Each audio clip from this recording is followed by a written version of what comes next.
birthday on 3rd of May. Rota Kids Sharang Rao Praveen Lakhe having his birthday on 2nd of May, as well as Varad Kulkarni also will be celebrating his birthday on 2nd of May. While Neeta and Umesh Shirisagar have their wedding anniversary on 2nd of May. So that is all about happenings from downtown. And I would now request Club Secretary of Rotary Club of Nagpur North, Jyoti Kapoor, to read out happenings of North.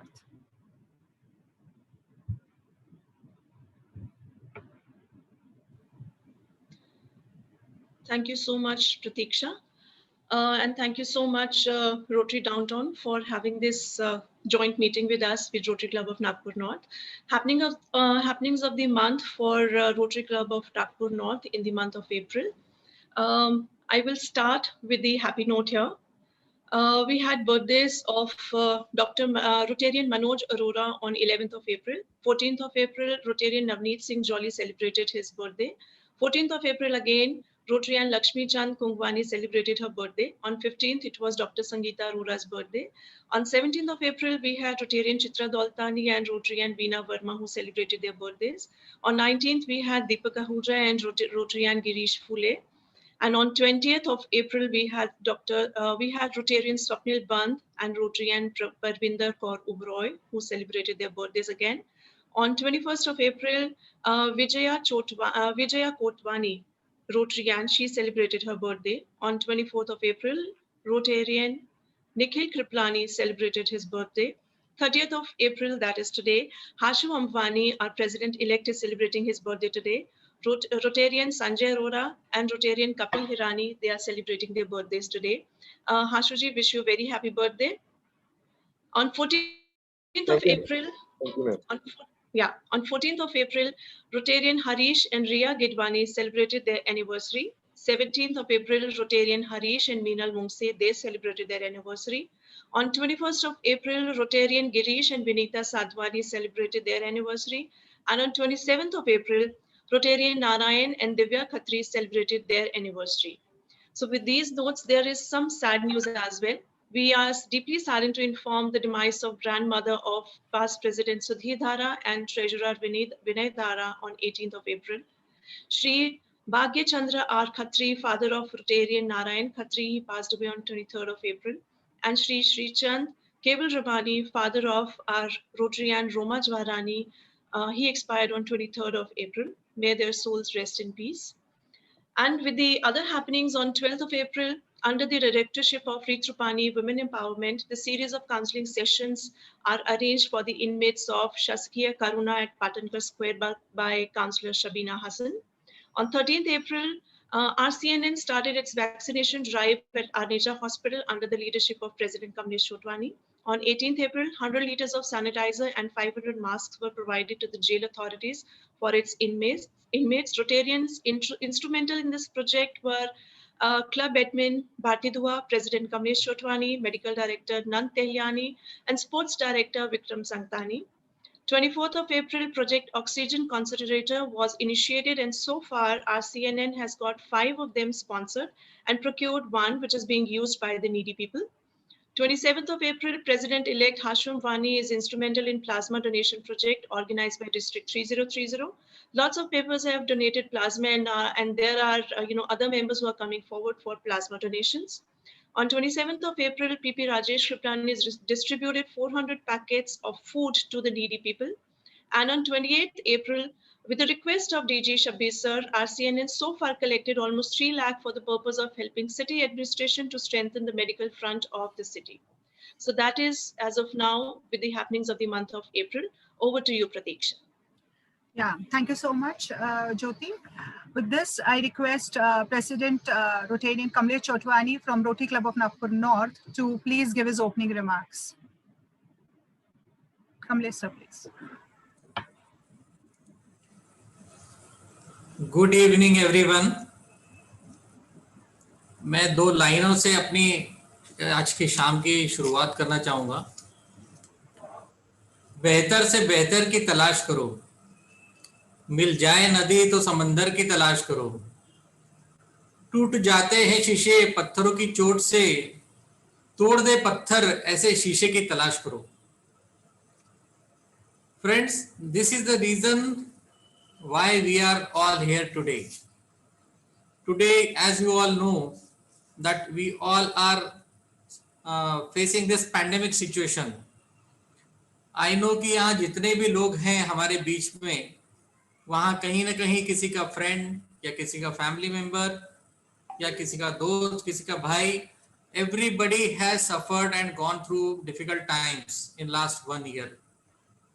But हमें इन सब situation से बाहर निकलना है, इनसे लड़ना है, आपस में एक दूसरे की मदद करना है और इस सिचुएशन से बाहर आना है। हम चाहते थे कि हमारे बीच कोई एक ऐसा व्यक्ति हो जो हमें एक पॉजिटिव दिशा दिखाए, एक सही मार्गदर्शन दे कि इस कोविड से हमें लड़ना कैसे है और हमें कैसे पॉजिटिव बिहेवियर लाके बाकी लोगों की मदद करना है। इसीलिए हमने हमारे बीच आज बुलाया है डॉक्टर नेहा सालनकर जी को। Welcome you all and over to Pratiksha again. Thank you very much. Thank you so much, Kamlesh sir. Bye. Thank you so much, sir. And now I request Tony Sharma, PDG, all the way from RI District 1130, to please share his views with us. Tony, sir, please. Well, thank you very much. All I would like to say, it is my pleasure that an honor that I met Rotarian President Nishikant and Virendra, and we in London are very sad to hear of the problems in India, and we are doing our fullest to support you the best we can. Thank you. Thank you so much, sir. It's a pleasure to associate with you and have you with us for today's speaker meet. I now request President of Rotary Club of Nagpur Downtown, Rotarian Nishikant sir, to please give his welcome remarks. Thank you. Once again, welcome to all our guests. जैसे कि कमलेश भाई ने बताया था कि there is a lot of negativity spread around in us. Our WhatsApp and social media is full of negative messages. We have photos where we are showing dead bodies due to COVID. Continuous there are message for oxygen requirement, for beds requirement. So full of negativities in and around. And overall that we are in lockdown. So that adds more to the negativity, or rather we can say that COVID anxiety. So I requested Neha to be the speaker and give us the positive take on COVID anxiety. I will share a story. A few days ago on a WhatsApp group, a photo came of my friend who was celebrating his birthday. But these days, whenever a photo comes, we think someone has gone due to COVID. And instead of happy birthday, there was a series of RIP below his photo. And someone has to write it that it's not his, it's his birthday. So that's the situation, that whatever comes, we take it negatively. So just to be in positive, we have today speaker Neha with us. So I'm sure that after this meeting, we will be having a good positivity. Thank you. Once again, welcome to our speaker, Neha, Dr. Neha, all our guests, and over to you, Pratiksha. Thank you. Thank you, President Nishikant, for your welcome remarks. I know we all are waiting to hear about who our speaker is. I think she's a well-known face, and I request Rotarian Prathamesh Chakradev to introduce the speaker in brief for all of us. Thank you, Pratiksha. A very good evening, all. Our speaker, Dr. Neha Bhave Salankar, is a popular name in field of psychiatry. She is an alumni of Government Medical College, Nagpur. She has completed her MD from Institute of Psychiatry and Human Behavior, Goa. It also amazes me to share that she has been a gold medalist throughout her academics. Dr. Neha has presented research papers at various levels. Her professional experience includes she being a consultant in general psychiatry and child and adolescent psychiatry too. In her diverse range of expertise, she also conducts sessions on study techniques for students choosing the right career, relaxation techniques. She also engages in public depression, healthy aging, etc. She has conducted corporate stress management webinars too. With such an impressive background, our speaker, Dr. Neha, will be sharing positive take on COVID anxiety today. Thank you, Dr. Neha, for this much needed subject, and I welcome you all again. Thank you. Thank you, Rote and Prathamesh. You did really justice to the personality that we have with us today. So with this, I welcome once again Dr. Neha, and let us start a nice conversation with her.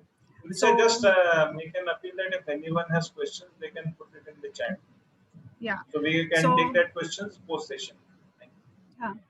We all know that coffee with Karan is a very famous thing. So just we can't have coffee with her physically, but at least we can have a nice conversation with Dr. Neha.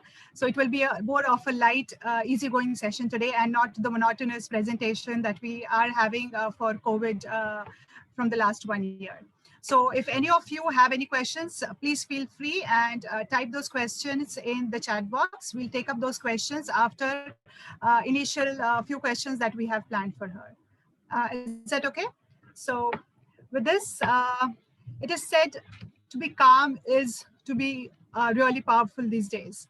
But to be calm is not a piece of cake for everyone. You know, we have different moods, different personalities, and all of us face anxiety sometime or the other in our life. So Dr. Neha, with your expertise, first we would like to understand what is anxiety and what are the different types of anxiety. Okay, let me please begin by saying that a big thank you to Rotary Club for having me over. We all know it's one of the leading philanthropic organizations right now, and you guys help people out there so much. So I'm honored to be able to help you in my small way today. So I hope we have like a good interactive session. So yes, to begin with your question, ma'am, anxiety is basically a situation of emotional and physical distress.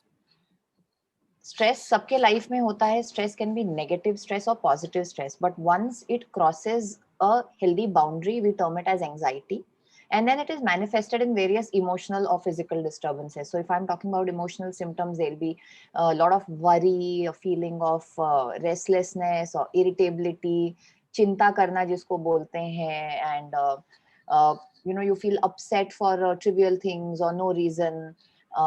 If you're talking about physical manifestations of stress, there could be palpitations like heart racing, tremors of the hand, breathlessness, you're not able to sit still, you're getting very fidgety. So these are some of the physical symptoms that we experience. It might affect our sleep, it might affect our appetite. So these are different symptoms that we see when we become anxious. Now, a lot of times we are able to manage our anxiety. But abhi ka situation thoda unique hai in the sense that we have been under duress since a long time. First wave ke time pe a lot of people coped up, but now after the second wave, people are sort of feeling overwhelmed with whatever is happening, with whatever the situation is today. So that's why we are seeing a lot of anxiety in people. People who held out strongly the first time around are also facing emotional difficulties now. Very true. So you mean to say anxiety is mostly bad when you talk about anxiety? I mean, all the symptoms which you talked about, you know. Yeah. So, but sometimes we have seen that, you know, there is a special moment in our life and we are very happy and excited about it. Yes. So will that also be a part of anxiety or?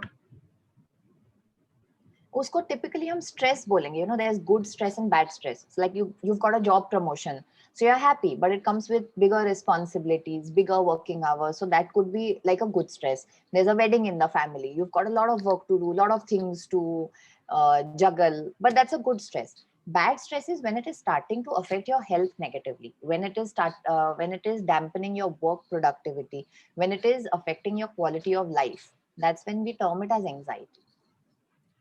Right.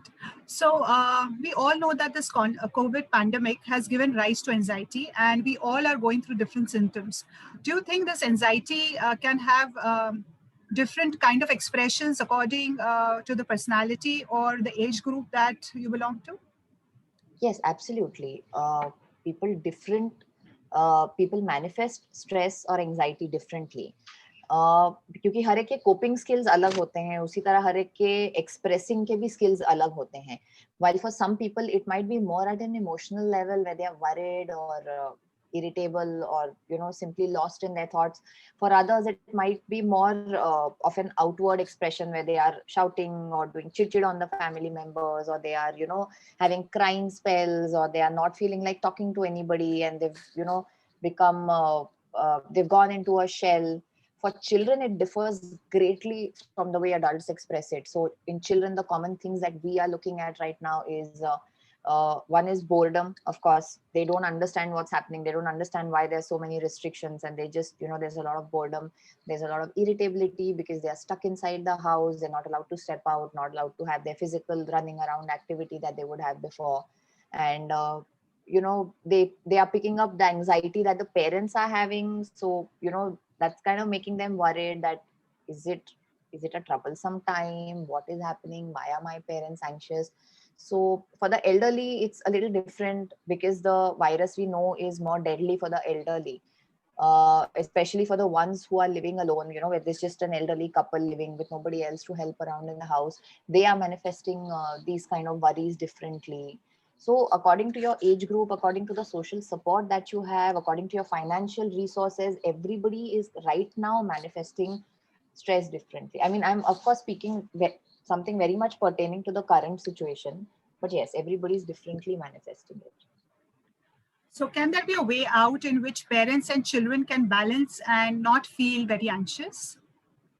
Right. So we are doing a lot of work with children right now. And what I've seen is we usually break down these worries into different categories. So it's easier for us to work on them. So suppose if children or adolescents are coming up with a lot of COVID related anxiety. So there's some tips that I share with parents, which I would share right now. One is to give them age appropriate information depending on what their intellectual level is. By now, they mostly know what COVID is. It's a virus, how it gets transmitted, but it always helps to give them a clear-cut, scientific, age-appropriate information. The other is when you feel they're anxious, empathize with them. Don't brush aside their fears saying, ki, you don't have to worry. You don't, put your head into it. Empathize with them, because just the way we are anxious about it, they are anxious, and at least we know where to look for information. We have news, we have newspapers. They would hear bits and pieces of information while adults are conversing or when the news is on, so they don't have a clear picture. So empathize with them, try to speak to them. If your children are smaller, you can offer them physical comfort, hug them or hold them close if you feel that they are too anxious. Other things you can do is, very importantly, keep the home environment positive, because like I said, the children pick up their cues from adults. So if the adults around them appear very irritable, agitated, the kids are going to mirror these symptoms. So that is what we Right. see more in these kids then. It makes sense to break fear into manageable parts for your child. So if your child is overly anxious, you need to talk to your child, asking him or her, why are you anxious? If your child is saying, for example, that, I feel that mama will get COVID infection. So then break it into manageable part. Acha, what will happen if mama gets infection? Then mama will have to go to the hospital. So you explain the various scenarios that, 70% of the times it's going to be mild. She can just talk to the doctor and get medicines at home. Even if she does go to the hospital, it will only have to be for a couple of days. So, break it into manageable pieces. So kind of have like a flow chart in their head so that they don't jump to the catastrophic conclusion. They know that there are other realistic possibilities which are much milder along the way to that final dreadful thing that they are thinking about. Then with younger children, you can always engage them in activities to distract them, because with smaller children, that's a blessing. If you engage them in story time or play time, they're going to forget about what they were talking about. And, at the end of it, their mood will be much better. For little kids also, we recommend relaxation techniques. Now, this again would differ on at what age your child is, but there's some really nice relaxation technique videos on YouTube, which you can see and you can do simultaneously with your child. And if we incorporate it as a everyday habit, like every morning or every night routine, so that really works wonders. And another part is that if the parents are infected, that is one big worry for children. If the parents are infected, maintain contact with your child through video calls. In this case, technology is a great boon. Like in my own case, I had COVID, my husband had, my younger son had, my 5-year-old daughter did not. So she was at my mother's house. And then, I would do regular video calls with her. And if she was in initially in our house, I would look at her through the window and she would be on the ground floor playing and I would talk to her through the window. So, I think that was really comforting for her and for me as well, because we could look at each other directly. And, so these are the things that you could do for anxiety in children. There's also other things like boredom or disruption of studies or excessive screen time. Do you want me to talk about them now, or do we take it up later? Yeah, you can go ahead. Okay, so like I said, boredom is one big problem with children. That's the most common thing that I'm hearing as a professional when I speak to my friends. That's another thing. That's another thing. यार बच्चे bore हो रहे हैं, बच्चे bore हो रहे हैं. What to do? So again, this thing is very it's very tailor made for different age groups. But like I have younger kids in the house. One thing that reduces boredom is having a routine to their day, having a schedule, because then they know what comes next. They follow their timings. Otherwise they are getting up at any random time, sleeping at any random time, eating randomly. So that should not happen. Their routine should be maintained. Maybe towards the evening you can have some daily activity that they look forward to. Like in our case, during the first lockdown, we had like a family game time every evening at around 4:35, where we would play cards or some board games. So that was something my kids would look forward to towards the end of the day. If your kids are little, you can stock up on their favorite toys, like colors or Play-Doh or blocks or those kind of things, to ensure that you don't run out of them, because then you're in trouble. Or for older kids, you could be looking at some new hobbies or new skills, because online there's so many options and almost everything has gone online now. So learning new skills, picking up new skills. If you've got teenagers in the house, with them it'll be a little different, because teenagers need more space. उनको ऐसा लग रहा है कि सब लोग घर में बैठे हुए हैं. Teenagers by nature are reclusive. They don't want parents hovering around them, or little brothers and sisters bothering them all the time. So for them, you might need to give them their own space. Like, don't try to involve them too much, but then they are at an age wherein they can be shouldering more responsibilities of the house. So you could maybe assign some certain works to them, that, okay, you lay the table every night before dinner, or you are responsible for clearing up of the dishes. So even have some sort of a routine for them, and some time wherein they are by default interacting with the entire family. So that would really help. And another very important thing is to ensure physical exercise in kids. It's difficult for some people, I know, because people who don't have the luxury of an outdoor space in their home will find it difficult to provide exercise to their children. But it's really important, because if you look at the WHO guidelines or the American Pediatric Association guidelines for how many number of hours exercise the kids need, it blew my mind. Like for children below 10 years, they recommended at least 2 hours of physical exercise every day. And I know for a fact that my child is not getting anywhere close to that. So, we need to, within our available resources, make sure that how can we provide physical exercise. And another suggestion I'm about to make might be controversial, and I might मैं झगड़े लगा सकती हूँ शायद. But what we did was we got a pet. We got a dog, and I think it was the best thing we've ever done, because it just engaged the kids so much, and it engaged us so much. And because of him, my kids are running around behind him all day, and they play with him in the yard in the day.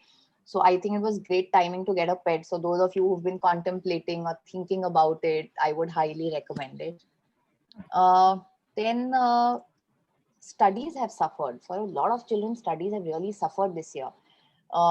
There's disruption with the exam timings, and exams are getting postponed. Somebody's exams have gotten cancelled, and overall through the year, children have had a tough time academically. So again, I think now for the upcoming session, this session is over for most of the children. But my guess is that even next session onwards, it's going to be like this. It's going to be online for a couple of months. So I think, again, a regular schedule on their school days is very important, wherein of course the school is going on for allotted number of hours, but you're ensuring that their study hours are also regular.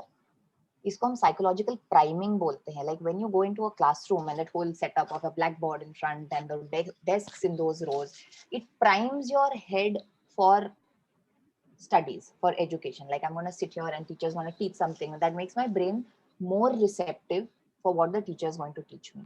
So when you have this kind of a regularity for your child for study hours also, the child's head is primed. अच्छा 4 बजे पढ़ाई शुरू करनी है, so 3 बजे से they'll start mentally prepping themselves. Okay, I've got 1 hour, I've got half an hour to go. So ensure that your child is studying at regular times every day. Of course, some days off, thoda आगे पीछे, but try to maintain a regularity. Try making the timetable with their consent. This is especially important for older children. Ask them when they are more comfortable studying, because now they have the luxury of choosing their study hours. Are they more comfortable immediately after online school, or no, they want a break of couple of hours and then study in the evening time? आप उनको involve करेंगे तो उनको ऐसे थोप रहे हैं ऐसा नहीं लगेगा. They'll feel that okay, you know what I think is important, and that really amps up their willingness to be a party to it. Ensure physical exercise, like I said, because you know they're doing a lot of school on screen and they are doing sitting studying. School में जब बच्चे physically जाते हैं, they have games period or they are running around with their friends, which is not happening now. So again, even in this aspect, ensure their physical exercise. बाकी screen time उनका cut down करने की कोशिश कीजिए, because now your child has to sit in front of the screen for 3 hours, 2 hours, 4 hours, depending on their age for their classes. So please try and reduce other recreational screen time for them, which I know is Absolutely. quite a challenge, but it's very important. And I think the last point is very, very importantly, be empathic towards them, because it's first time for them as well, right? हमने भी नहीं किया तो हमारे बच्चों ने कहाँ से किया? They've not done online learning ever. Forget for such a prolonged period of time. Maybe they've done classes also for a week, for 10 days, but never school online learning for so long. So be empathic, because they have less interaction with teachers. They are not getting to interact with their friends, and they have to do all self-study now. So Right. it is overwhelming for a child of any age. So we need to factor that in, and we need to be empathic with them, right? So that's as far as the studies are concerned. And also screen time. That is another problem. That's the most important question people ask: how to reduce the screen time for children. Screen times have gone through the roof. I know of friends whose children are on screens for 4 hours, 5 hours, 6 hours, and they are just having a tough time because they go to work, and then the kids have electronic nannies, and that's what's happening, because now the kids can't go out. They can't be sent for play dates. They can't be sent for the park or the playground. So यहाँ पे भी I think the bottom line is to set ground rules. You have to decide beforehand for how long a time are you willing to give your child the gadget. This is again age appropriate. Indian Psychiatric Society has got guidelines for all ages. So they say that below 2 years of age, there should be zero screen exposure. Up to 5 years of age, 2 to 5 years of age में one session of 30 minutes, and ऐसे दिन के 2 session हो सकते हैं. So a total of 1 hour, not more than 1 hour, पर वो भी at a stretch नहीं, 30 minutes at a time, then 30 minutes at a time. Then for 5 years to 18 years of age, it's a little more flexible, because these kids are studying and they are doing a lot of other activities online. But again, not more than 2 to 3 hours per day. So those are the general guidelines for kids. अच्छा, ये जो मैं time बोल रही हूँ, this is recreational use, this is not study related use. So हमारा जो online school है वो नहीं आता है इसमें. Yes, right. Because that functions differently. Your brain functions differently when you're doing online school, and functions differently when you're using it for recreational purposes. So that's different. So set ground rules, be reasonable and be realistic. If your child is older enough, involve your child again in the decision making. Absolutely. Be clear about the duration of use and the content of use. ये ऐसा नहीं होना चाहिए कि बच्चा 6 साल का है, 2 घंटे का screen time है, but all he's doing is playing games during those 2 hours. So you have to set rules about content also, the duration also, the time slot of use also. You need to ensure that the child has some gadget-free time, like maybe the meal times, immediately after waking up, right before going to sleep, or when they are supposed to be studying, no recreational use in those hours. They have to be gadget-free zones. Like in our house, the dining area is a gadget-free zone. No gadgets allowed there. The study table can be a gadget-free zone. Ideally, the bedroom also, but that's practically very difficult. Couple of small tricks that we recommend is have a mobile stand in the house. Room में एक mobile stand लगा दिया. So you don't by default carry it in your hand everywhere, because hota kya, if it's in your hand and it's pinging with notifications, the first instinct is to check it. This is for children, adults, everybody. So have a mobile stand. So your phone is like at a designated place, like apna purana landline hota tha. It's at a designated place and you go to the phone every time you need to use it. The second thing is use non-phone devices, like for waking up, use an alarm instead of using the phone alarm. If you want to listen to music, use a music player instead of using the phone. Because जितना ज़्यादा देर phone आपके हाथ में है, उतना inadvertent phone use ज़्यादा होता है. So try and use non-phone related devices as much as possible. And maybe switch off the home Wi-Fi at night, you know, designated sleeping time जो है उसके बाद Wi-Fi बंद कर दिया आपने. So, you know, जो fast streaming या gaming होता है, that is difficult to be done at those hours. And if you feel that the screen time is going too high, then there's apps which you use to track the screen use. You know, apps which track your overall screen time, yeah, apps which track the screen time of particular apps. Use those so that you also clearly know कि बच्चा कितने देर phone use कर रहा है, कौन सा app कितने देर के लिए use हो रहा है, and then anywhere that you find there's an excess, then you have like sort of a documentation to show to the child कि इतने minute तुमने use किया है, this is not Right. good, so this has to go down. Exactly. So, you know, things like that. Thank you, Dr. Neha. I think you have covered most of the questions that Long, most of the whole lot. parents, I'm sorry. most of the parents have similar questions. You have explained them really well, because not just COVID, this will help them to deal with children of all age groups throughout their life. So thank you once again. Now, talking about, you know, use of internet and social media for educational purpose, for recreation purpose, that is okay. But now there are, you know, these WhatsApp groups flooded with information related to COVID. So I think sometimes initially it was needed because people were not aware of things.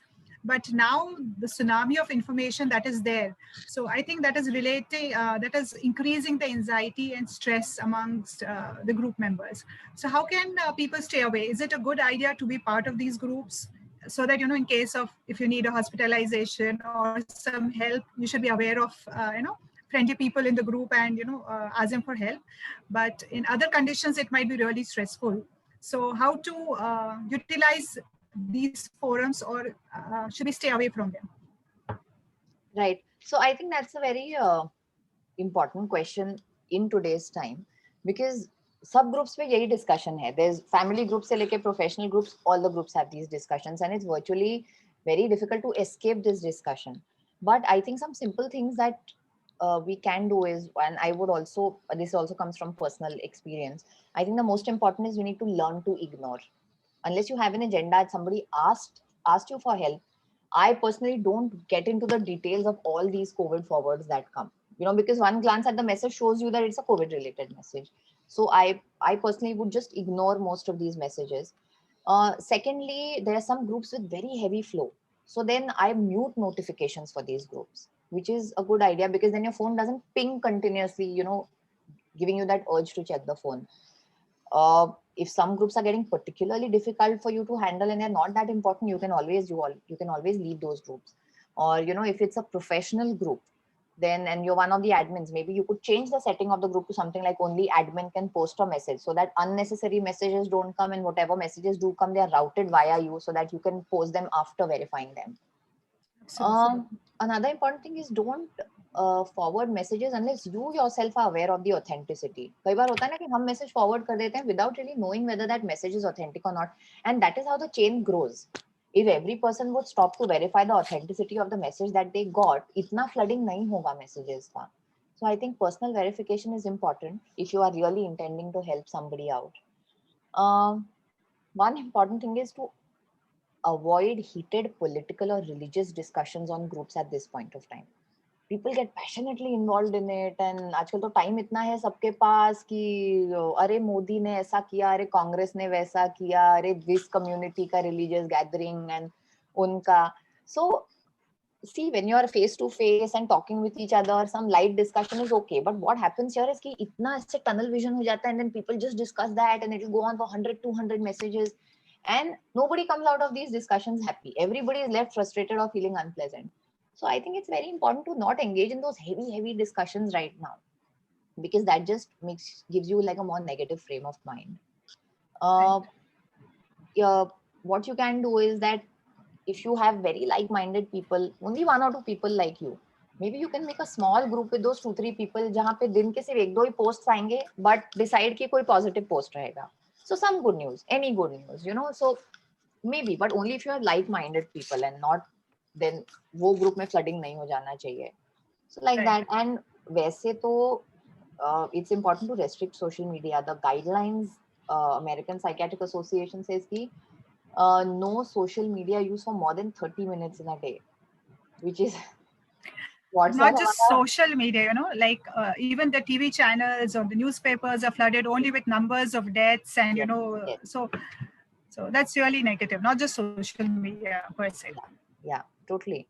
But वहाँ पे भी I feel that again the recommendation here is to not check the news more than once a day. So once a day आप update ले रहे हैं, ठीक है, and make sure that it's from some trusted source. So websites like WHO, ICMR, CDC, these are good sources. अगर आप news देखना चाहते हैं तो DD News या you know read the newspaper, because then वहाँ पे भी then there's a lot of news channels where they're going to sensationalize breaking news and the dhan music going on and then flashing in red colors and ऐसा. So they're just trying to sensationalize the whole thing, but उससे भी emotional mindset सुनने वाले का change हो जाता है. So go for news channels which are giving you the information in a very neutral, you know, like how DD news readers would read. That sort of. Like some people are extroverts, you know, they can easily adapt to situations, speak out to friends and family around them. But there are certain people who are very, very introvert. You know, they are anyways very quiet in their shell kind of people. So Right. they feel, you know, they are going through depression and anxiety more. So how to help people who are introverts to come out of this situation? Can you give some tips for that? Yeah. So basically, I think both sets of people are facing some sort of a problem or the other. But generally, what we advise is you need to focus your internal narrative from temporary discomfort to a long-term benefit. मतलब to simplify it कि या इस situation में the temporary discomfort is कि we are stuck inside the house, हमको बाहर जाने नहीं मिल रहा है, या our daily routine is interrupted, or you know you feel like you're in a prison. But the long-term outcome here is breaking the chain of COVID, helping end the pandemic early, keeping yourself and your family safe. These are your long-term objectives. So if we shift our focus from what negative temporary situation is to what the positive outcome ultimately will be, that sort of helps change our mindset from a negative to a more positive one. Absolutely. Secondly, another thing that is important is ki, when you think about it, everybody is in the same situation. सब लोग अपने bubble में बंद हैं, but ultimately everybody is in the same situation. So just reiterating the fact to yourself that I'm not alone in this. Everybody is in the same boat. I'm not the only one facing this problem. That also makes you sort of feel less lonely. Introverts भी lonely feel कर सकते हैं, extroverts भी lonely feel कर सकते हैं. So basically, to reduce your loneliness, you need to bring forward the fact that everybody is going through this. Then there's always the opportunity of connecting to your friends through, you know, conference video calls or Zoom calls. Yeah, the kind of meet that we have right here. You know, you get to see people, you get to interact with them, albeit virtually. But then this also sort of reduces the sense of loneliness and the depression that happens. Right. Other things that we recommend is maybe joining online communities. Actually, introverts ke liye this is great because they are not too good at, you know, meeting new people, expressing themselves. But online communities mein there can be some amount of anonymity that you have, and yet you get to interact with like-minded people who have the same interest. So usse thoda, you know, sense of kinship बढ़ता है, या there's some skill development that happens. Another thing that we recommend is that you can practice performing one act of kindness every day. So act of kindness is, it doesn't have to be something phenomenal like you saved somebody's life or you donated 50,000 somewhere, but it could just be some very small thing, you know, that दादी के पैर दुख रहे थे तो मैंने तेल से मालिश कर दी, या my child was getting very cranky so I helped calm her down. So it could be these simple things, but just recognizing that you have done an act of kindness kind of makes you feel better about yourself, makes you feel better about the whole situation. So these are usually things that we speak about when people have this kind of a problem. There is another thing, like when you look at yourself and keep yourself away from all the negative COVID news, people call you selfish at times, because there are certain people who want to talk about it and they say you are very carefree, maybe you're not, maybe you're too young, especially the senior people in the house or in the community. So do you think looking at yourself is being selfish in this COVID times, if you want to stay away from the COVID news, whether it's good or bad? कुछ तो लोग कहेंगे, लोगों का काम है कहना. Huh? I think you should only see whatever amount of news that you can handle, and this capacity varies greatly for different people. मेरा tolerance बहुत कम है. I barely read any COVID related message, barely anything, Mhm. but I know people who read them and who frantically forward them and make phone calls for others. So सबका individual capacity रहता है, but it's important to stick to what makes you comfortable. Right. Don't go by what others say. Recognize your limits, your potential, and then follow that. See, people are going through anxiety pre-COVID. When they are having COVID and post-COVID, and the symptoms are also very different. A lot of people, they were initially anxious, and once they got COVID, they got very paranoid whether I'll survive through it. They worry about the family and all those things. There are certain people who feel that post-COVID also they feel that depression or those negative thoughts or the isolation has affected them in the long term. So can there be some tips to motivate them, or pre, present and post? Right. Okay. So I think I'll just club these. नहीं तो फिर से मेरा बहुत लंबा monologue हो जाएगा. But I think a lot of anxiety stems from the fact that we anticipate negative outcomes. हमारा thinking what if direction में चलता है. What if I get COVID? If you get COVID, what if I have to be hospitalized? What if I die? A lot of our thinking goes in the what if direction. It is very valuable to change your perspective and start thinking in the it may not format. I may not get COVID. If I get COVID, I may not get a severe infection. I may not have to be hospitalized. तो जिसको glass half full, half empty बोलते हैं ना हम. Very few people in this world are lucky enough to see the glass half full. Most of the people see it as half empty. Half empty, But yes. I think optimism is something that you need to practice. I always tell my clients, practice optimism. You need to deliberately shift your focus from the negative to the positive. Uske liye you need to be aware of what you're thinking. A lot of these thoughts are automatic. We don't clock all our thoughts. There are billions of thoughts running through our waking head every single day. So the first thing is कि जब आपके mind में negative thoughts आ रहे हैं, clock those thoughts. And once you catch hold of those negative thoughts and actively shift your focus from the negative aspect of that particular thought to the positive aspect, right? So that is what practicing optimism means. You need to rationalize your thoughts as well. Life is a package. Low phases रहते हैं, high phases भी रहते हैं. किसी के भी life में continuous high phase नहीं चल सकता है. So this is a low phase that everybody is going through. You need to accept it, Or think of the 10-year rule. That okay, I'm not able to leave my house right now, or this is really boring, or घर में झगड़े हो रहे हैं अभी. But think that 10 years down the line, is it really going to matter?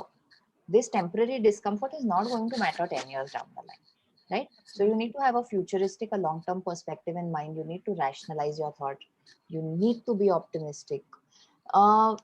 Again, another thing is limit your news intake and again go to trustworthy sources. होता क्या है ना, even when you're talking within the family, negative चीजें discuss करने में बड़ा मजा आता है सबको. इसके घर में उसको कोविड हो गया, ये पड़ोसियों के यहाँ कोविड हो गया, वो तो मुझे वहां बाहर जाते हुए दिखा था, देखा उसको कोविड हो गया. So try and actively change the tone of your conversation also. जिस तरह हम self talk, the things that I said that you need to change your perspective, so that is self talk, internal talk.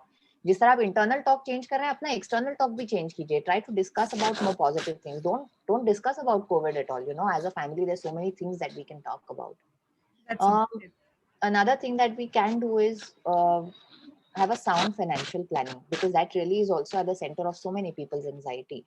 So within whatever resources that you have right now, have a sound financial planning. Cut back on your expenditures as much as you can. Plan for health contingencies, because we are going through a pandemic. Kab kaun bimar pad jaye, you don't know. When which hospital bills will pop up, you don't know. So keep your financial planning like that, so that you're not caught unawares. कि अगर कल को एकदम hospitalise करना पड़ेगा, then you're running for funds and then that is backing up your anxiety. So I think it's important to sort of keep these things in mind. And I really think the way you feel depends more on your state of mind rather than the situation that you're really in. So your Right. state of mind is what you need to work on. Absolutely. Now, people say that certain meditation or breathing techniques or these kind of things help to deal with anxiety. What is your take on that?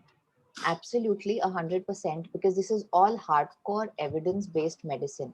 These practices, meditation, yoga, they are thousands of years old. India is a pioneer world over in all these techniques, but they are right now, there's a lot of scientific data and evidence on these techniques in the sense meditation brings down the basal metabolic rate of your body. It reduces oxygen consumption of your body. So free oxygen radical generation kam karta hai.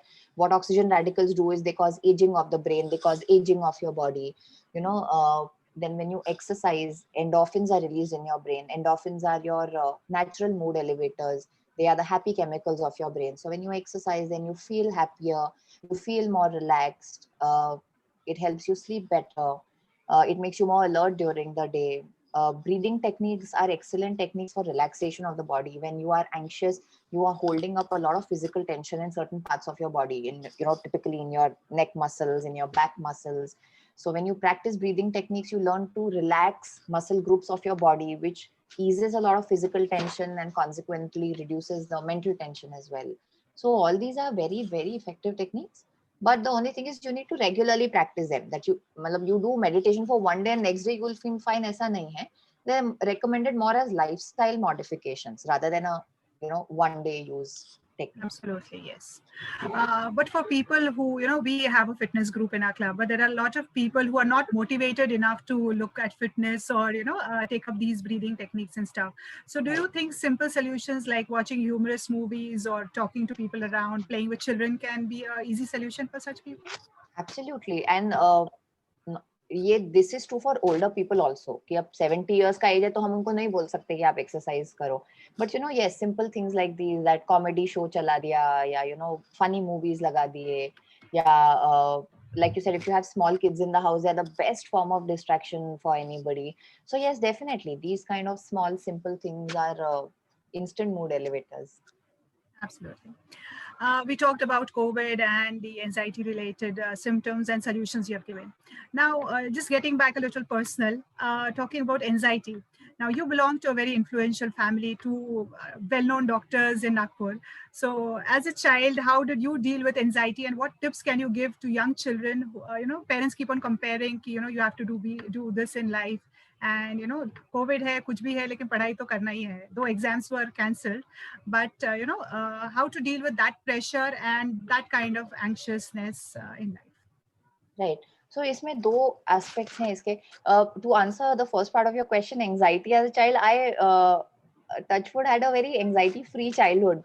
Maybe it's because of the fact that my dad himself is a psychiatrist and so many things I've spoken about. Yeah. So many things that I've spoken about right now, I've actually experienced them growing up, so I can vouch for them firsthand. But when I see children in my practice, when parents and children come, so I often split it into two parts. Parents ke liye, my ground rule is to not push them for studies, to not push them. Yes, you need to be firm about maintaining a schedule and ensuring that your child is doing the number of hours of study every day, but result oriented nahi rakhna hai approach. You have to keep it effort oriented. You need to repeatedly tell your child that I want you to do mehnat, result की देखी जाएगी, right? Because सब कोई 90%ers नहीं होते हैं. किसी child का natural potential will be at 60, किसी का 70, किसी का 80. So if you use the end result, the percentage as a mark of their effort, it's not going to work.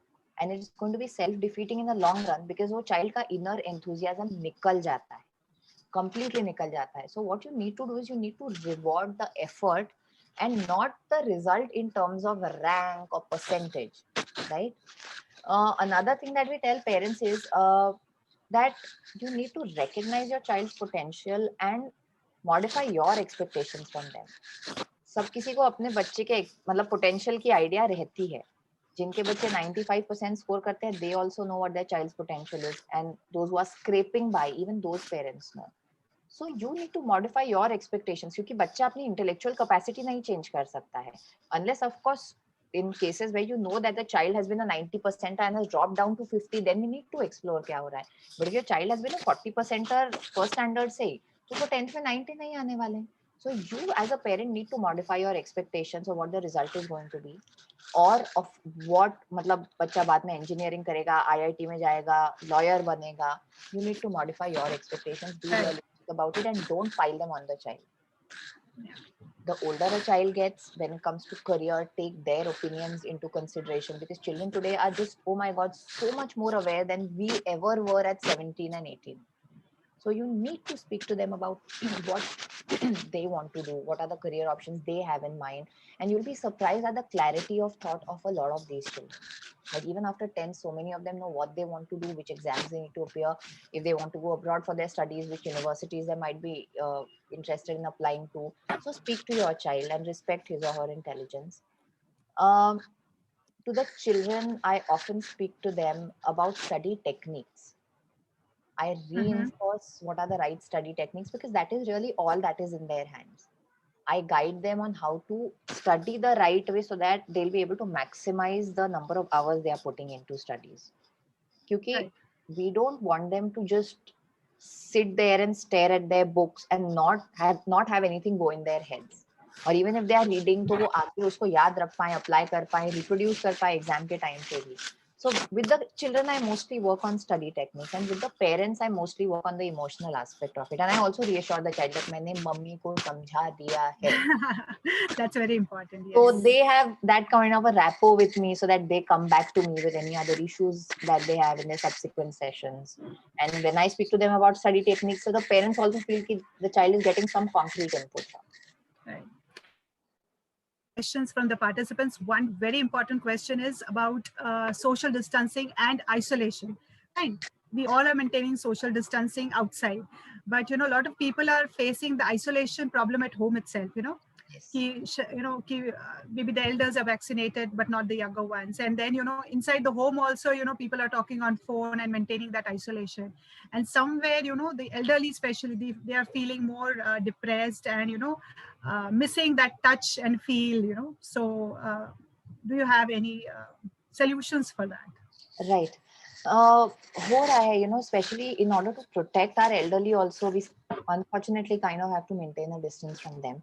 But then again, there could be designated times when everybody is together, like meal times. That would happen 3 times a day. Maybe morning breakfast, afternoon mein lunch, night mein dinner. Dining table is a great area for everybody to catch up about what has been happening in the day. Abhi to there's not much to report, but otherwise it's a great area to sort of speak to each other about what they've, what has happened during the day, aaj kya hua, kya kisse baat hui. And then, the elderly also feel updated with whatever's been happening in life of the youngsters. Again, some sort of evening family activity, it could just be playing cards or playing board games, or हमारे घर में we would, in the garden, I would just switch on the music, and my 5-year-old loves to dance. So she would just, she would just start dancing, and the grandparents would sit inside and watch her, and she's dancing. So she has an audience to dance to, and they, enjoy the whole lively thing. She's having a good time and she's dancing. So these kind of simple activities, board games are also a great idea. You have a lot of board games which people of different ages, yeah, card games hote hain, Big Fool and Path Teen Don, and I don't know, these are simple things that, can be done to sort of make them feel better. And these don't require prolonged contact. Agar aapko a special concern hai, so you can sit wearing a mask also at these times. So, and then they have something to look forward to, basically. Absolutely. In their day. Yeah, thank you so much. I think we can have questions from the participants now. I request Program Committee Chair from Rotary Club of Nagpur Downtown, Renuka Chakradev, to take up the questions from the chat. Yeah, hi. Thank you, Dr. Pratiksha. Hi, Dr. Neha. Thank you for your insights. But there is a very important question in the chat box. We are almost receiving daily, obituary messages on the WhatsApp groups or on the newspaper. And at times there are people who are, really near ones, or them through some connection. So this entire concept arose as a very negative feeling, or a feeling of, losing someone. So that fear. So this extreme emotion of losing someone because of this disease. So how can we overcome this? Right. If it's somebody that you've known personally, like some relative, friends ke parents hain, friends hain, it's of course quite difficult for us to emotionally handle it, because it's grief, it's bereavement. You somewhere know that you're never going to get a chance to interact with that person again.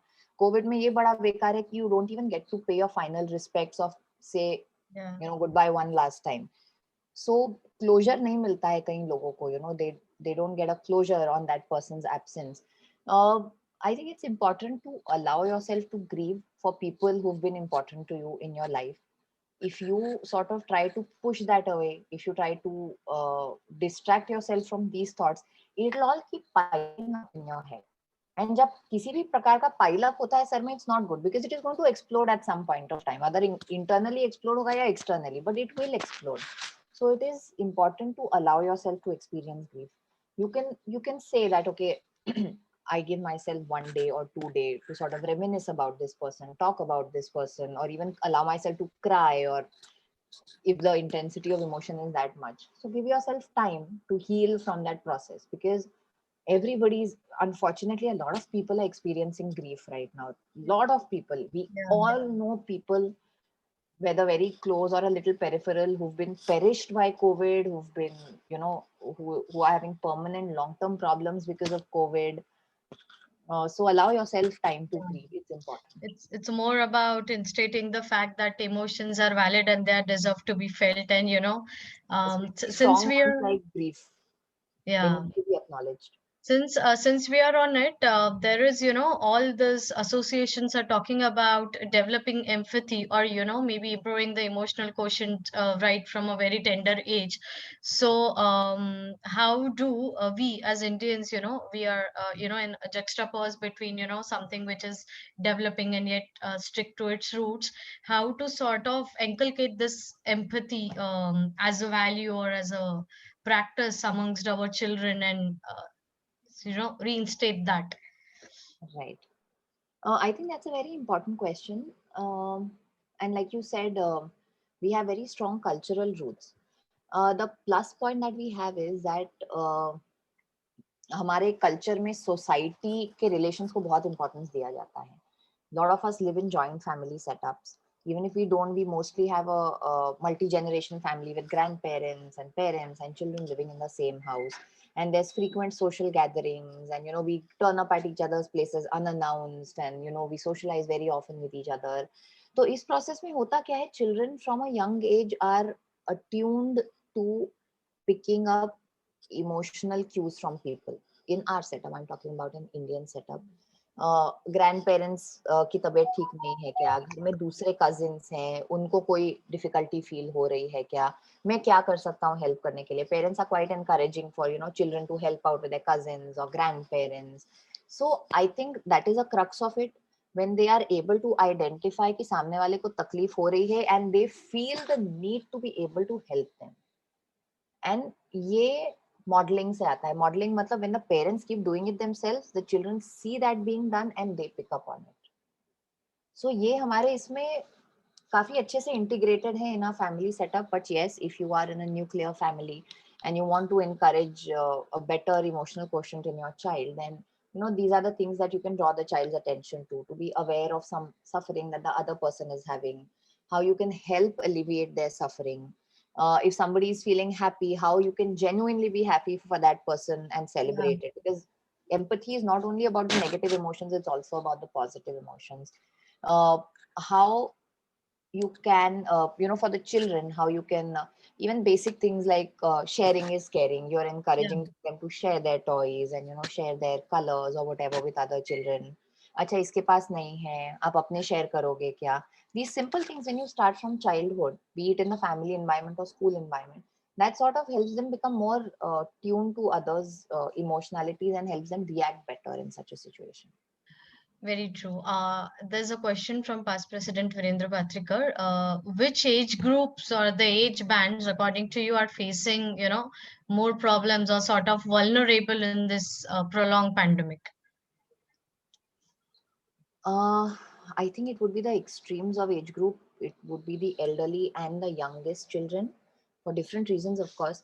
Elderly because wo bhi again they come in two different brackets. One who are having physical problems because of COVID and the fact that it is more dangerous and lethal for this age bracket. Second is who are now finding themselves stuck without any help in the house. Elderly couples staying with the children not in the same city, social isolation hai, to neighbors bhi unko help out nahi kar pa rahe hain, distant relatives are not able to come, simple things hai ghar mein light bulb badalna hai ya meter board ka kuch problem ho gaya hai, for them these simple things are also becoming problematic now. They are worried कि lockdown हो गया तो grocery कहाँ से लाएंगे, दुकान सिर्फ 7 से 11 खुली है, what if we don't have anybody to get grocery in that time slot. So this is one age bracket which is suffering a lot.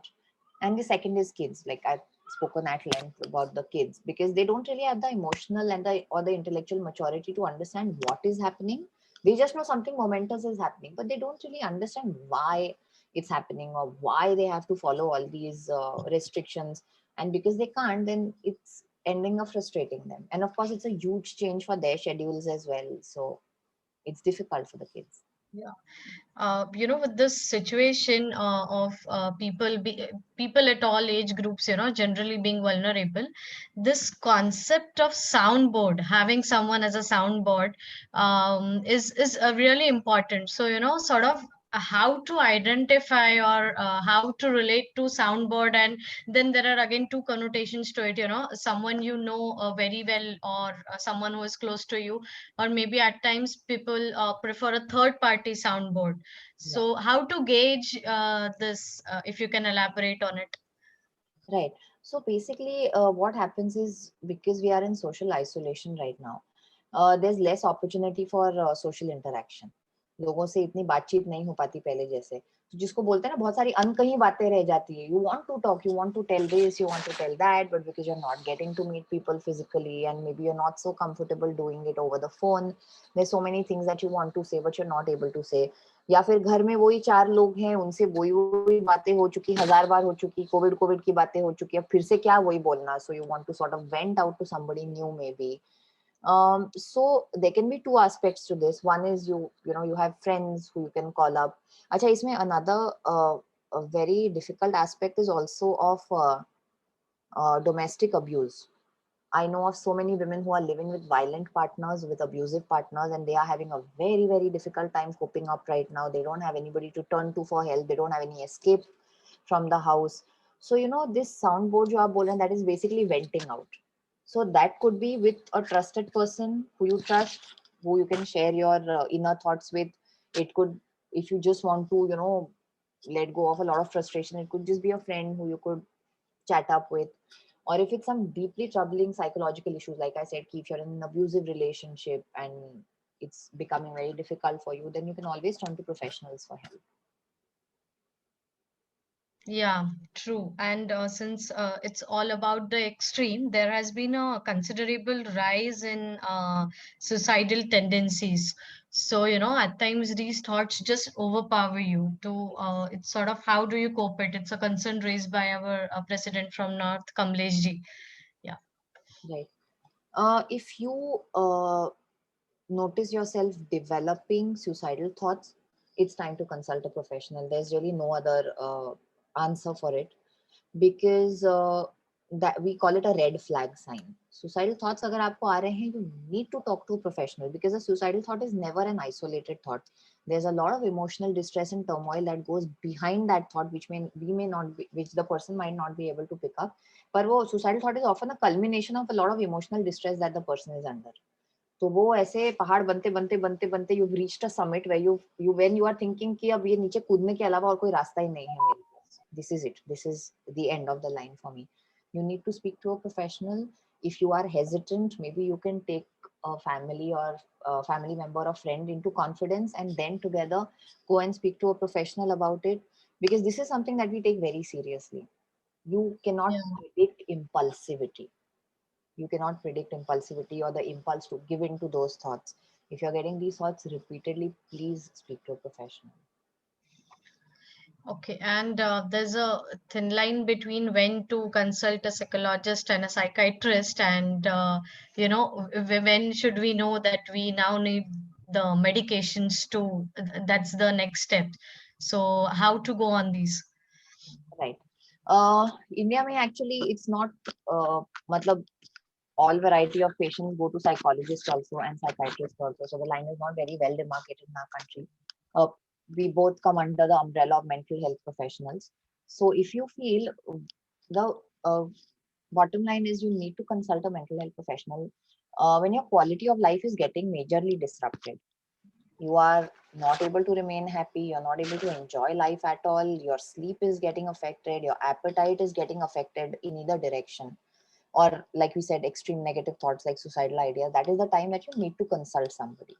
It could either be a psychologist, it could be a psychiatrist, depending on the severity of symptoms that you have. We decide whether you need a psychologist or a psychiatrist. So if your symptoms are mild to moderate, even a psychologist will suffice. But if your symptoms are moderate to severe, or there's any particular symptoms like suicidal thoughts, then we need to start you on medications, in which case you will need the help of a psychiatrist. But it doesn't matter which person you approach, because even if you approach either person, you will get the right guidance. So it's not really for you to decide whether you need medicines or not. Of course, your opinion is important, but you can let the mental health professional take a call on that. Yeah, and one more very important thing is, people, you are into a situation where you are not completely normal, or maybe you are having some thoughts which are which are slightly below normal or above normal. So in our society, it has become a taboo that you are mad, or just they just overpower you, and then you don't know how to get out. So what are your recommendations for someone who is facing a similar situation? Right. So see, if you know somebody who's in a situation where they're hesitant to consult a mental health professional, there is a lot of data online today which clearly will, these simple things like, are you having depression? Are you having anxiety? What does it look like? What are the symptoms like? When do you need to consult a professional? What you can do is simply just take a printout of that and give it to that person. और या forward कर दीजिए वो link. क्या होता है, lot of times when people see their symptoms written in black and white ना, अच्छा ये भी है, मुझको ये भी है, ये भी है, ये भी होता है मेरे साथ, I'm ticking all the boxes. That's when they have that light bulb moment, okay, I'm actually suffering from this. Lot of times they are not aware that they are suffering from this problem. Yeah, they might want to deny that they're suffering from it, but actually seeing it written in black and white like that, that brings about a change in perspective, and then they become more willing to sort of seek help. The first is to make them aware ki problem hai. And another thing is, we are very particular about confidentiality. That is one thing that a lot of people are bothered about, that if we go to the particular doctor, people come to us with their most private problems, their darkest secrets. So we are very, very particular about confidentiality, and our records are confidential, and it's all very legal. So, that is one thing that I always mention, because I want to spread awareness about this, that if you go to a psychiatrist, your problem will not be known to the world, because a lot of times people feel ashamed also of sharing things, fearing that it'll leak out or people will come to know about it. But any competent psychologist or psychiatrist, the first thing they are is confidential. Thank you so much, Dr. Neha. There are, this today's insights are sure to stay, and all of us have really got that positive vibe. Paradoxically, in a situation in which most of us don't want to be positive. But yes, thank you for it. And I now hand over to Dr. Pratiksha. Yeah, thank you, Renuka Chakradev. We have one more last question. Yeah, okay. The question is from Prajakta. How to control hyper anxiety. People are always very hyper. So how do you suggest control over this? I have spoken about anxiety, but अगर आपको लग रहा है कि physical restlessness काफी है, So then relaxation techniques generally work quite well. Of course, this would require involvement and willingness on the person's part to do it. But things like meditation and relaxation techniques, they really help to sort of calm down the physical aspect of anxiety also. A lot of times they are restless and fidgety because they are physically restless. Their mental turmoil is so much that they physically can't sit still, and they are, constantly moving or breathing rapidly. So in those technique, in those situations, meditation and relaxation techniques helps. But like I said, it takes some time to get into the groove of it. But for people who are by nature a little anxious, it's really the most helpful tool in the long run. Oh, okay. There's one more question which says that after the 1918 pandemic, the asylum seekers increased around 20%. And do you think that such things are coming in the next couple of years? Yes, I would think so, because तभी भी pandemic was stressful, अभी भी बहुत stressful है.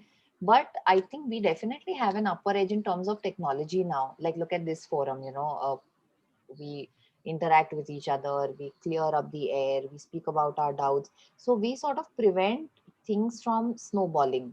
Snowballing is when it starts as a small problem and it rolls downhill, downhill, downhill into a bigger, bigger, bigger problem. So if you are able to nip it in the bud, if you're able to prevent snowballing of the issue, that definitely reduces the end outcome. And because we have technology, people can research about depression, anxiety online. They're able to reach therapists online and do teleconsultations. It's going to be better than what it was last time. But yes, definitely we are seeing a upward trend in anxiety related issues and also depression. Okay, that's it. Over to Pratiksha. Yeah. Yeah, thank you, Program Committee Chair Renuka Chakradev. And I would like to thank And Dr. Virendra Neha has, Bhave also. Virendra has raised hand. Do you want to say something, Virendra? Yeah. Hi. As a Rotarian, as a small question, Dr. Neha. Yes. One second question. As a Rotarian, as you, Dr. Neha, being part of the association, the great association, taking care of this domain. Right. What are the proactive steps you, as an from the association's perspective, are readying yourself with to tackle this situation in our country with 130 crore population? You can see things coming up, right? Yes. So how well we as an association are prepared for the next couple of years? Uh, uh, can I just ask for a little clarity on the question? Are you talking about the Rotary organization? No, from your perspective, you know what is coming up in the next couple of years, right? Right. Right. So as an association, are there any deliberations going on within your association to find out what is coming and finding out some plans to cater to it? Indian Psychiatric Society, that's like the governing body of psychiatrists all over the country. So we have floated proposals to the government, which will sort of increase the placement of mental health professionals more in the peripheries, so that even people in the rural centers would have more access to mental health care. And there would be more awareness programs about what is happening, so that they know कि अच्छा, this is called depression, ये anxiety होता है, ये मुझे हो रहा है, this is treatable, so I am able to approach it for help. They are trying to inculcate these things in school curriculum. They are trying to inculcate knowledge about basic mental health issues in school curriculum, so that growing up children are also becoming more aware of these things, and so that when they become adults, their awareness about these things is more. As an organization, they are also trying to sort of negotiate with the government about teleconsultation, the do's and don'ts, because some of those laws are pretty stringent right now. There's a new Mental Health Act which just came up just before the pandemic started, which puts a lot of restriction on us as practitioners to practice teleconsultation, the legal hang-ups of it. Like recently, I came across a piece of information that said that Karnataka Medical Council has banned teleconsultation, and it's what do you call it? It's suspending license of practitioners who's doing it, which is, I think, a really detrimental move, because people are able to remotely access doctors. That's a great thing. So those are some of the things that I know of that we are trying to do in this pandemic time. But I am not sure to what stage this has reached right now, because really a lot of things have come to a standstill. So I'm not sure where it's at. The reason to ask you this question is Dr. Pratiksha Mai, our secretary, is a part of our district's Rotary Action Group for Mental Health. Okay, okay. It's a fantastic group of people like Pratiksha and Reena Sinha who are part of that system. And our district has taken that initiative of mental health because of the current pandemic. Our district would love to work with you as a part of Pratiksha. I think you can take this forward with Yes, Neha. definitely. I'll take up and discuss with the district chair also, and we can include Dr. Neha in our future mental health initiative programs. Absolutely, I would love to be associated. That was a Just good one suggestion. last question from me. That second wave was much devastating than the first wave, and it is predicted that third wave may come. So, are we mentally fit and mentally prepared for third wave? And to what extent it can be devastating mentally for us? Right. So yes, no doubt that the second wave was more terrifying than the first one. We were basically, as a country, caught unawares. We did not realize the potential of the destruction of the second wave. We knew on paper that the EU countries like Italy and other countries are having a second wave, but all that seemed very distant. And then we got complacent, and then we had marriage parties where 500 people were participating, and anniversaries and birthdays. And I think that is where probably things started going downhill. But I think now we are aware of what subsequent waves can do. There's no way to predict how many waves are going to come, unfortunately. A lot of health experts are saying that a third wave will come. Again, EU countries are already experiencing a third wave, so we can expect another wave. But I think now people are more alert. So now they are not going to get complacent after the second wave goes off. Like how it happened last time, people became very laid back in all the restrictions that they had. I think that will not happen now. A large majority of us will continue to maintain these practices of distancing and minimal socializing. So hopefully the third time around mentally it won't be so bad for us.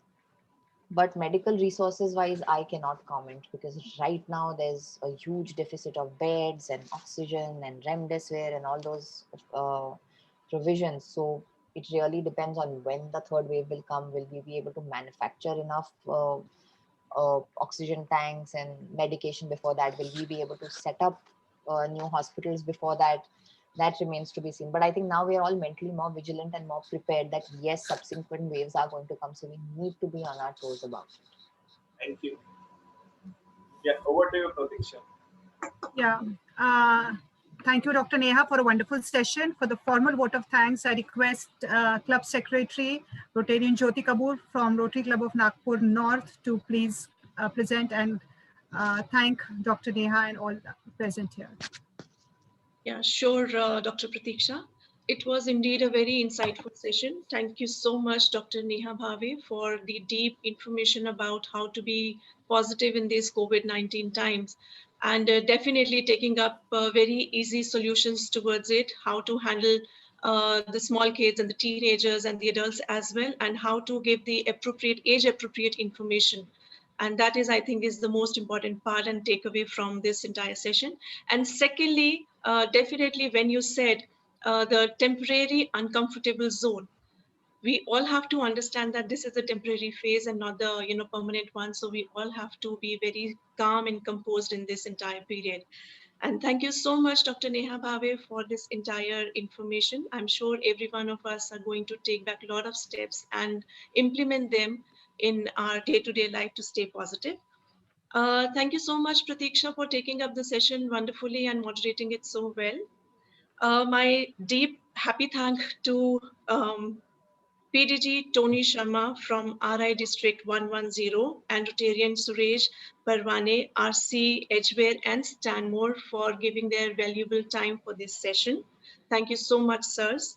And my thanks again to Rotarian Pankaj Agarwal from Rotary Club of Achalpur for attending today's session. And I thank each and everyone, the member of both the Rotary Clubs, Rotary Club of Nagpur North and the Rotary Club of Downtown for attending the session and making it successful for us all. Thank you so much, everyone. Over to you, Pratiksha. Thank you so much. It was a pleasure to have this association with Rotary Club of Nagpur North. And we had presidents from other clubs also. We had Kavita Dagaukar from Nasik Club and other dignitaries also with us We today. have a Rotarian Rajesh Gupta also from UK, RID 1130. So I welcome Rajesh you. Thank you for joining in. Thank you so much, Rotary Club, for having me. It was a great evening and I loved the interaction, and I hope to work with you all again. Thank you so much. Sure. Thank you We'll get so back to much. you about the mental health initiative Yes, and absolutely. other projects that we are doing. Yes. And we have recorded this session today. So we'll be sharing this with our family and friends. So all those who have missed the session today can also attend it and use the tips given by you today. Thank you so much. Thank you. Thank you so Thank much, you. Neha, Thank you for so much, accepting everyone. the invitation in the first call itself. Thank you. No, it was my pleasure. Thank you. And when it came from you, I could not say no. So I took that advantage. Thank you. Thank you so The much. forum- Thank you, Kamlesh and Rotary Club of Nagpur North for joining us as a co-host for the session. And thank you Thank all you my so friends much. from UK for joining Thank you us. so much, everyone. Thank you. Thank you so much. Wonderful Thank you for session. giving us Thank the you, opportunity. Dr. Bhave. Thank you. Thank you. Thanks a Thank lot. President Bye-bye. Nishikant and Nagpur Downtown and entire team and all the members, and a very, very thank you to Dr. Neha for having such a wonderful session at the need of the hour. Thank you very much. Thank you Any so of much. our friends from UK would like to give any closing remarks? Most welcome. Rajesh, would you like to say something? Suresh? Well, thank you. Thank you for having me. I thought the session was just amazing. Thank you to Dr. Neha, and thank you to the two joint clubs for having us. Thanks. Can I just say thank you for the talk. I just wanted to ask a quick question that when I visit India, I always have the opinion, and sometimes it might be wrong, that when you speak to people in India, sometimes they just pay lip service. They don't really mean what they say, and they try to be polite because in the Indian culture nature, you have to be polite. I was born and bred in Scotland in the UK. I live in London now, but we are very open spoken. And sometimes that is not appreciated by Indians in India. Our bluntness sometimes is not liked. But in my profession, I'm a tax accountant in the UK, and we have to be very clear, concise, precise, and to the point, even if it hurts you. What do you say to that? I agree that cultural difference is definitely there. You of course would know better because you've lived there and you've seen the Indian culture, but we do experience it, when we are out on vacations, we do experience it. And of course, from country to country, the work ethics also change. The department in which you're working, the line of work, that would also determine what kind of people you come across. But yes, that difference between the Indian setup and the Western setup is there. That's true. Even I feel that's true. Okay. Thank you. Thank you. Thank you. Thanks a lot.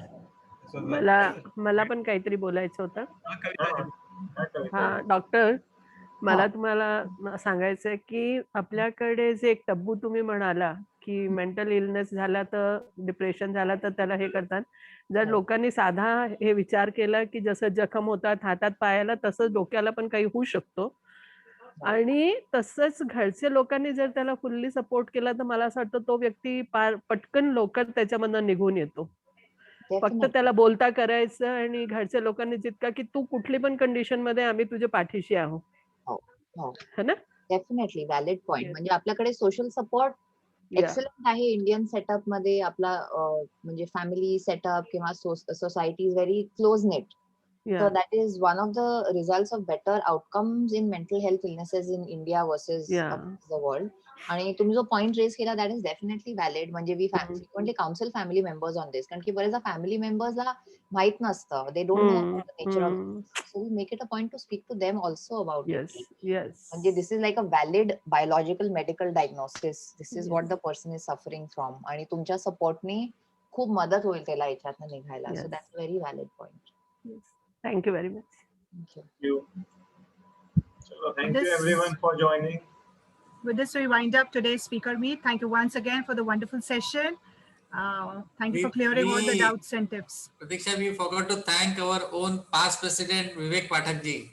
I'm seeing that he is attending all the sessions very nicely, and he's very curious also. Thank you, Pathak ji. Thank you. Thank you, Vivek sir, for joining. I adjourn the meeting and now forum is open for informal discussions. Thank you so much for having me. I'll take your leave now. Sure. Thank you. Thank you, Neha. Thank you. Bye-bye. Thank you, Dr. Thank you, Neha. Yeah. Bye-bye. Doctor. For your continued interaction with everyone. experience. Thank you. Thank you. Thank you, everyone. Thank you, Dr.